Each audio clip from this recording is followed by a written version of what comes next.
Hi friends, welcome to my channel. ఈరోజు నేను మరో అప్డేట్ని మీ ముందుకు తీసుకొచ్చాను ఫ్రెండ్స్. ఈరోజు మనం మాట్లాడుకునే అప్డేట్ అంటే పెన్షన్ల గురించి. డిసెంబర్ నెల పెన్షన్లు ఒకరోజు ముందే పంపిణీ చేస్తున్నారు. ఎందుకు చేస్తున్నారు అనే విషయాన్ని పూర్తిగా నేను వివరిస్తాను ఫ్రెండ్స్. అలాగే వీరికి పెన్షన్ బ్యాంకులకు జమ అవుతుంది. ఇంకొక ఏంటంటే 50 ఏళ్ల పెన్షన్ వాళ్ళకు మాత్రమే. వీటన్నిటికి కావాల్సిన డాక్యుమెంట్ లింక్ అన్ని వివరాలని పూర్తిగా మీకు అందజేస్తాను ఫ్రెండ్స్. మీరు నా ఛానల్ని ఫస్ట్ టైం చూస్తున్నట్లయితే నా ఛానల్ సబ్స్క్రైబ్ చేసుకొని లైక్ చేయండి. అలాగే లైక్ చేస్తే మీరు చాలామందికి చేరువవుతుంది కాబట్టి ఇక మనం పూర్తిగా వివరాలకు వెళ్ళిపోదాం ఫ్రెండ్స్. మనం మాట్లాడుకునే వివరాల టాపిక్ ఏంటంటే ఆంధ్రప్రదేశ్ ప్రభుత్వం పెన్షన్ పంపిణీకి సంబంధించి కీలక నిర్ణయం తీసుకుంది. డిసెంబర్ నెలకు సంబంధించిన పెన్షన్ ఒకరోజు ముందుగానే పంపిణీ చేయనున్నారు మన రాష్ట్ర ప్రభుత్వం. వాస్తవానికి ప్రభుత్వం ప్రతి నెల 1వ తేదీన పింఛన్ డబ్బుల్ని పంపిణీ చేస్తుంది. కానీ 1వ తేదీన సెలవు అయితే మాత్రం ముందు రోజే పంపిణీ చేస్తామనేసి ప్రకటించిన సంగతి మనకందరికీ తెలిసిందే కదా ఫ్రెండ్స్. అయితే డిసెంబర్ 1 ఆదివారం కావడంతో పెన్షన్ డబ్బుల్ని ఒకరోజు ముందుగానే అంటే నవంబర్ 30వ తేదీన పంపిణీ చేయనున్నారు.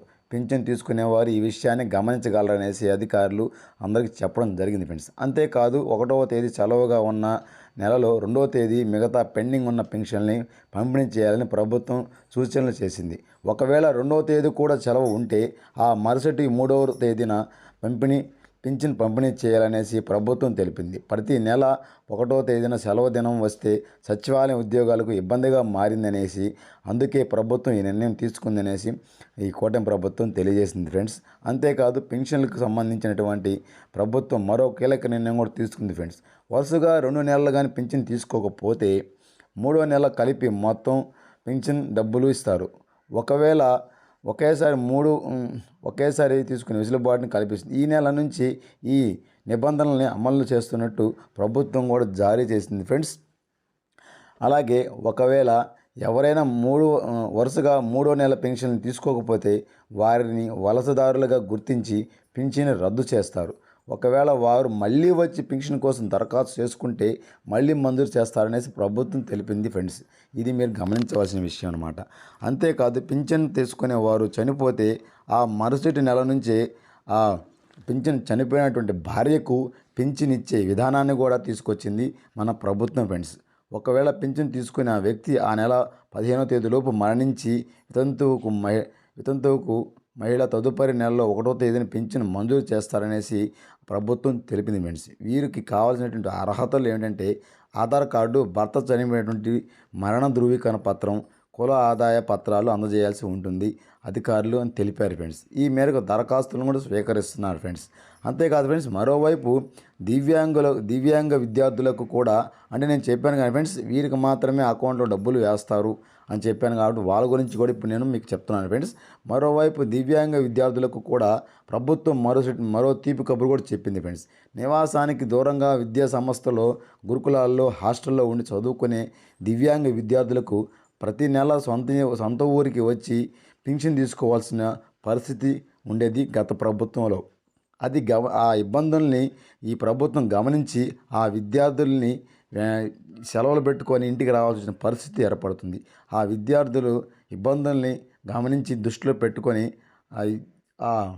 వాళ్ళ పెన్షన్ డబ్బుల్ని ఈ డిసెంబర్ నెల నుంచి అకౌంట్లో వేయాలనేసి ఈ ప్రభుత్వం నిర్ణయం తీసుకుంది ఫ్రెండ్స్. దానికి సంబంధించినటువంటి దరఖాస్తులు కూడా స్వీకరిస్తుందనేసి ప్రభుత్వం తెలిపింది ఫ్రెండ్స్.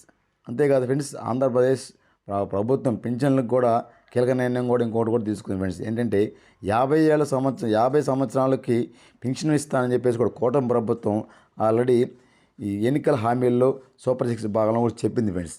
కాబట్టి ఈ 50 ఏళ్ల పెన్షన్ కూడా డిసెంబరు మొదటి వారంలో వాళ్ళకి మాత్రమే ఈ 50 ఏళ్ల పెన్షన్ చెప్పాను కాబట్టి దాని గురించి ఏంటంటే 50 సంవత్సరాల పెన్షన్ ఎవరికంటే ఎస్టీ, ఎస్సీ, బీసీ మైనార్టీలకు మాత్రం ఈ 50 సంవత్సరాలకి పెన్షన్ ఇస్తానేసి గత ఎన్నికల ప్రచారంలో కూటమి ప్రభుత్వం చెప్పడం జరిగింది. కాబట్టి ఆ దిశగా కూడా ముందుకు అడుగులేస్తూ డిసెంబర్ నెలలో దానికి సంబంధించిన దరఖాస్తులు స్వీకరించడానికైతే నిర్ణయం తీసుకుంది ఫ్రెండ్స్. కాబట్టి 50 ఏళ్ల పెన్షన్కి దరఖాస్తు ఎవరైతే చేసుకోవాలనుకుంటున్నారో వాళ్ళైతే కంపల్సరీగా డాక్యుమెంట్ రెడీ చేసుకోమనేసి అయితే ప్రభుత్వం అధికారులకి ఆల్రెడీ సూచనలు ఇచ్చింది. అలాగే కలెక్టర్లు కూడా ఎంపీడీఓ వాళ్ళందరికీ కూడా ఆదేశాలు ఇవ్వడం జరిగింది ఫ్రెండ్స్. కాబట్టి నేను చెప్పేది ఏంటంటే 50 ఏళ్ల పెన్షన్కి కావాల్సినటువంటి డాక్యుమెంట్లు కూడా ఆధార్ కార్డు కంపల్సరీగా ఉండాలి, రేషన్ కార్డు ఖచ్చితంగా ఉండాలి. ఒకవేళ రేషన్ కార్డు లేకపోతే రేషన్ కార్డు దరఖాస్తులు కూడా డిసెంబర్ నుంచి స్వీకరిస్తున్నారు. దాని గురించి కూడా మీకు ముందు ఆల్రెడీ నేను వీడియో పెట్టాను ఫ్రెండ్స్, దాన్ని కూడా చూడండి ఫ్రెండ్స్.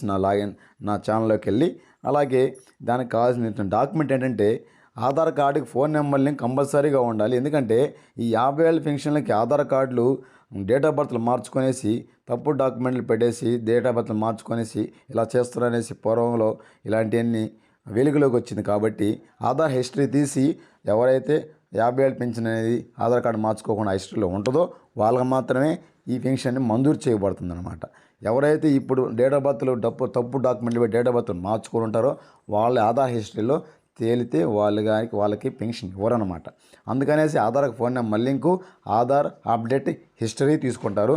తద్వారా ఇంకొకటి ఏంటంటే bank account book, passbook xerox కావాల్సి ఉంటుంది. అలాగే మనకు కావాల్సినటువంటి పెన్షన్కి సంబంధించినటువంటి అప్లికేషన్ కూడా ఫిల్ చేసి ఇవ్వాల్సి ఉంటుంది. అలాగే ఆధార్ ఫోన్ నెంబర్కి ఓటీపీ లింక్ వస్తుంది కాబట్టి ఆధార్ ఫోన్ నెంబర్ లింక్ కంపల్సరీగా లింక్ చేసి పెట్టుకోండి ఫ్రెండ్స్. ఇది నేను చెప్పిన సమాచారం ఫ్రెండ్స్. మీకు నచ్చినట్లయితే నాకు లైక్ చేయండి, సపోర్ట్గా ఉంటారని కోరుకుంటున్నాను ఫ్రెండ్స్.